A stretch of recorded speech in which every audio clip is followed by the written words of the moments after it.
or cardiovascular disease. And their conclusion, there is no significant evidence for concluding that dietary saturated fat is associated with an increased risk of coronary heart disease or cardiovascular disease. More data are needed to elucidate, to shed light upon whether cardiovascular disease risks are likely to be influenced by the specific nutrients used to replace saturated fat.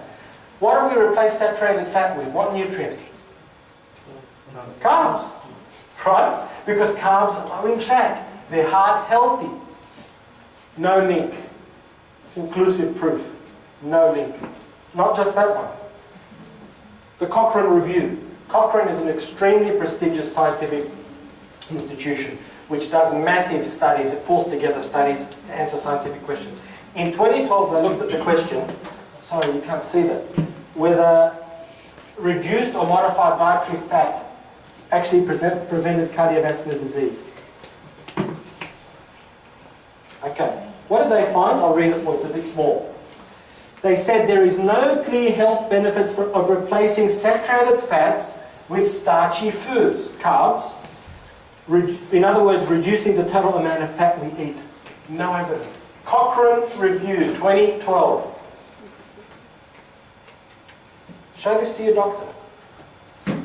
I'll email you the article, respectfully. Say, look, update.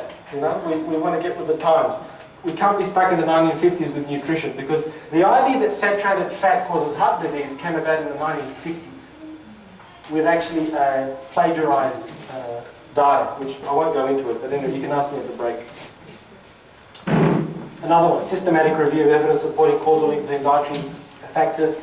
They found insufficient evidence of association present of intake of saturated fat, meat, eggs and milk and heart disease. In this study, they actually found that people who ate full-fat dairy products had lower risk of heart disease. I know I'm going fast. How was that? Was that a good pace? Yeah. How do you feel with the information? Very good. Good? Conclusive? You've removed anxiety from eating. Good. Enjoy your butter. Whatever you do, whatever you do, brothers and sisters, do not eat margarine. Yes. Margarine is an awful product. Margarine is vegetable oil boiled at high heat with a nickel compound. They pump it full of hydrogen atoms to change the molecular structure because it's not a saturated fat. They hydrogenate it. They bleach it, they deodorize it, and then they sell it to you for $7 a packet. And I go to the supermarket and it pays me. I see these old ladies buying the margarine and I want to say something, I don't want to be rude, I say, please, buy the butter, it's cheaper, it's better for you. You're a pensioner, why are you buying all this stuff for? Why are you buying bran flakes for? Buy eggs and cheese. Okay. No. Sorry, before we move on to diabetes, Yes. I was just wondering, in regards to the previous slides, Yes, brother. the main purpose of that presentation was in terms of obesity. So it makes sense that what you're positing, but at the same time there are different purposes to the functioning of a human. It's not necessarily just to lose weight. That's why they say the best source of energy is carbohydrates. But anyways, what I'm saying is this form of lifestyle to go according to this may be beneficial or optimum in losing weight. Right. But what is the understanding of the intake of food for an optimum performance of your day-to-day functioning? Because that's completely different, right? Well, not really, because if you're overweight, you're not going to have optimum performance. And if you find a diet in which you lose weight and you're not insulin resistant, you're going to want to exercise. So I'm going to go through that, but this is actually a diet that can work for anyone. The thing with, I haven't got a lot of time, maybe in the break I'll go into it, but there's something called keto adaptation. And they've done studies with athletes who go on ultra low carb diets and there's negligible difference in their performance. Their body uses fat as a fuel source, okay? So we've been brainwashed in thinking it's only carbs. Okay, so we've debunked the obesity myth, and if you've been listening correctly, you now have a golden key. If you have family members or yourself struggle with weight, struggle with body image, there's a plan here. Okay, What are we told about diabetes? Okay. What does the doctor say? What does the dietitian say?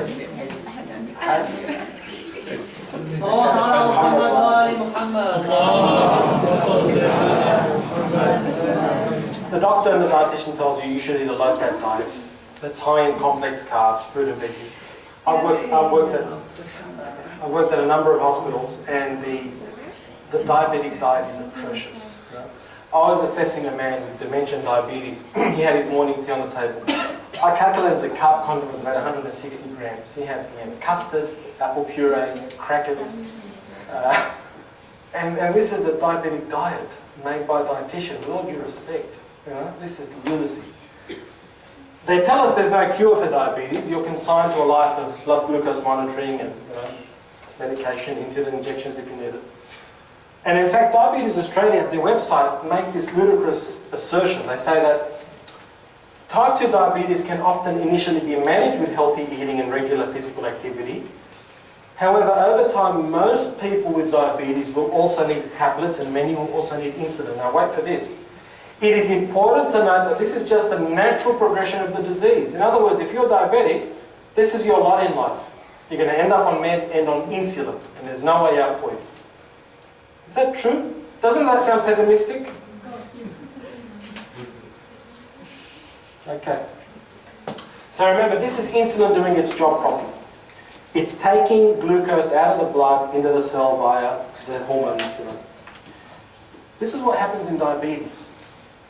Very dangerous. You become insulin resistant. Insulin isn't working anymore. So the blood sugar is going up, you're eating, but when the insulin knocks on the door of the cell to say, hey, let me in, I've got glucose to give you, the cell says, no, wait, not interested. Do you know why? Because the person has had so many carbs for so many years, the cell has become exhausted from insulin day after day, hour after hour, knocking, saying glucose. The cell says, stop. I'm not listening anymore. It starts to resist the insulin. Extremely dangerous condition because the level of sugar in your blood remains very high, which is extremely damaging to your nerves.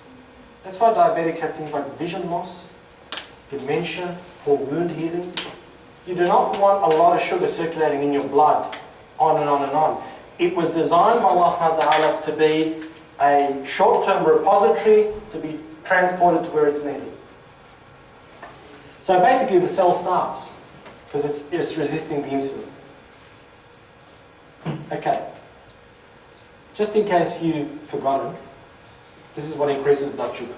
This is what increases insulin. The things we love, bread, pasta, sweets, sugar, soft drinks, fruit juice, veggies, starchy veggies, corn and potato are the two biggest culprits. Batata metli, the favorite food of the Lebanese. And in corn oil, which I'm going to tell you about. Muffins, bagels, hot chips, etc. So this is the food, right?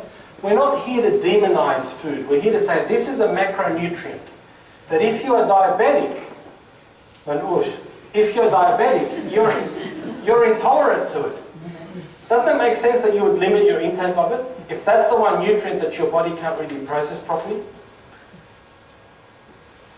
So this is the diabetes slippery slope. You get diagnosed, you start monitoring your bloods with the prick test and the blood glucose machine, which the government gives you for free. You're instructed to follow a diabetic diet, high in carbs, low in fat. My mum got the Diabetes Australia booklet. First page it said, make sure it's low in fat. And then it had a question, can I have sugar? And I said, no, sure, sometimes. That's over my dead body. Yeah. And then you get placed on blood glucose lowering medication like metformin. But then for a lot of diabetics, 95% of diabetics who start using insulin are type 2 diabetics.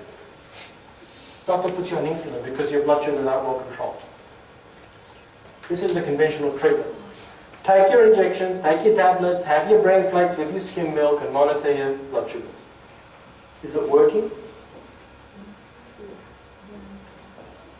Diabetes is reversible.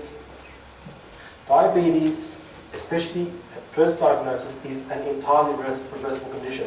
In this study, they looked at the effect of a low-carb, what's called a ketogenic diet.